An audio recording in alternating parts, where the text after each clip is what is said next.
1846, as America's gaze turned westward, a group of pioneers embarked on a journey that would become a legend. This is the story of the Donner Party, a tale of hope, ambition, and a struggle for survival. We meet our key figures: George Donner, a prosperous farmer and the party's leader; James Reed, a determined businessman; and Tamsin Donner, George's wife, known for her education and grace.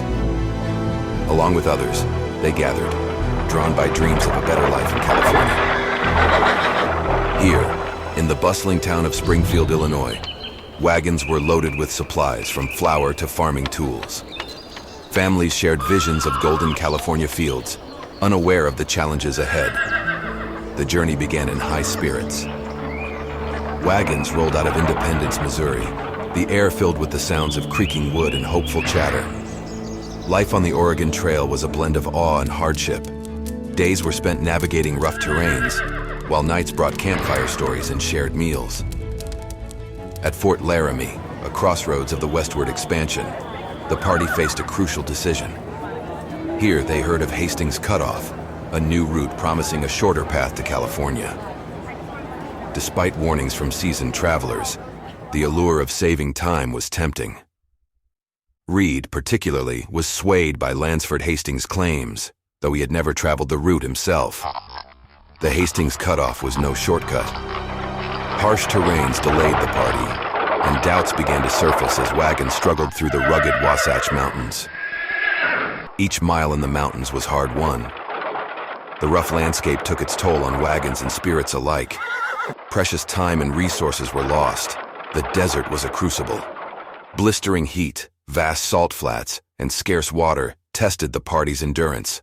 Oxen perished, and supplies dwindled dangerously. As the mountains loomed, the reality of their situation set in. The race against the coming winter was on, and the stakes were life and death. Then came the snow, earlier and heavier than expected. The party, now near Truckee Lake, had no choice but to stop. Here they would make their stand against the winter, unaware of the ordeal ahead. As winter's grip tightened, the party hurried to build shelters. Makeshift cabins and lean-tos rose, a stark contrast to the snowy landscape. Every nail driven and log placed was a race against time. The first true test of winter began. Snow piled high, and the lake froze. Hunting became nearly impossible, and rations were cut. Each day, the bitter cold was a reminder of their plight. Food stores dwindled to almost nothing. Desperation grew as the party faced starvation. Weakened, they turned to boiling hides and eating small animals. The harsh reality of their situation became undeniable with the first deaths. Burials in the frozen ground were somber, grim reminders of their vulnerability. In a desperate bid for help, a group called the Forlorn Hope, including James Reed's daughter, set out on handmade snowshoes. Their journey was perilous, a last-ditch effort to find rescue. As the situation grew more dire, some faced an unthinkable choice. To survive, they did what once seemed unimaginable. These acts, born of sheer desperation, remain the most haunting aspect of their story. Daily life in the camps was a battle against despair.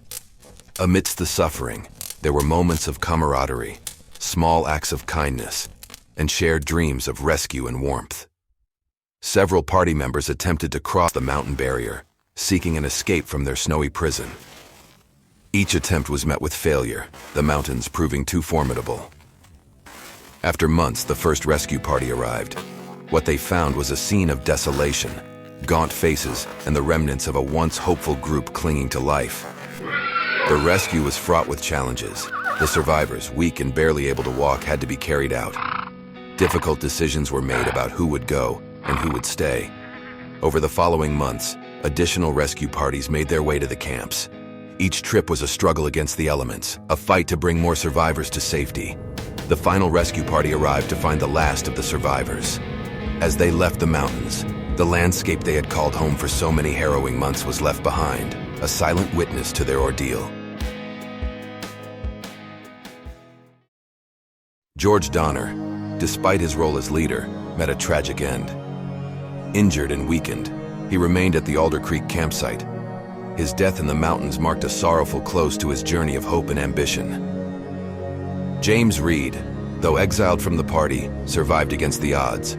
Reaching California, he tirelessly organized rescue missions, demonstrating an unwavering commitment to saving his fellow pioneers.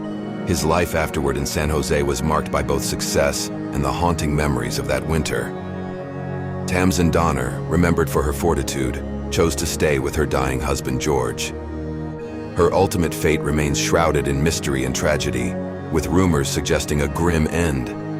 Her legacy is one of enduring love and sacrifice. Louis Keseberg, the last member rescued, was engulfed in controversy. Accused of cannibalism and even rumored to have murdered Tamsen Donner, he faced public condemnation and legal troubles. His life post-rescue was overshadowed by these accusations, despite surviving the impossible. Many children of the Donner Party, including those of George and Tamsen, remarkably survived.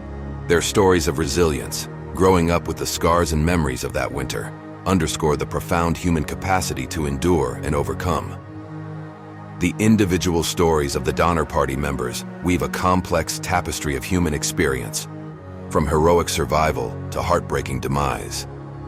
Their legacies, marked by both controversy and admiration, are an enduring part of the history of the American West.